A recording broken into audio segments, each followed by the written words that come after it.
Сәлем достар, сіздермен бірге мен Малика. Менің арнама қош келдіңіздер. Бүгін біз сіздермен таңқурайдан мармелад жасаймыз. Ол үшін біз бірінші суға желатин қосамыз да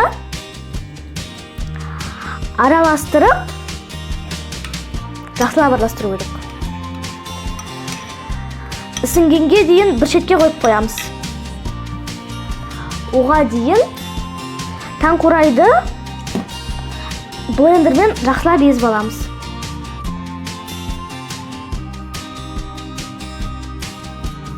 Мінекей достар, осындай болғанға шейін езіп алдым. Сол уақытта біздің желатинімізде ісініп осындай болып тұрады. Осындай болу үшін бізге 10-15 минут керек болады. Енді біз бұны микроволновкаға ерітіп аламыз. Мінекей достар, мен желатинді осылай ерітіп алдым. Енді біз екі массаны бір-бірімен достастырамыз.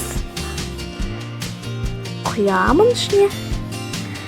Және де тағы да блендермен араластырып аламын. Мінекей достар, мен араластырып алдым. Мен бұған қант қосқан жоқпын. Егер де сіздер тәттіні жақсы көретін болсаңыздар, бұған қантындағын қосуға болады. Енді біз оны мынандай формаға құямыз. Менде мармеладтың формалары жоқ, сондықтан да осындай пирог пісіретінге құя беремін. Астын майлаудың ештеңе істеудің керегі жоқ.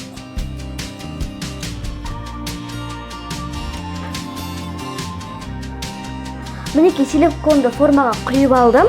Енді біз бұны холодильникке жарты сағатқа жібереміз. Мінекей достар, біздің мармеладымыз қатты. Ол енді формасынан вообще ақпайды.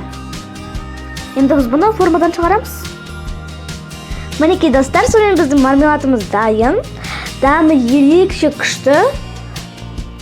Мінекей ортасы осындай. Міндетті түрде жасап көріңіздер. Сіздерге ұнайды деген сенімдемін.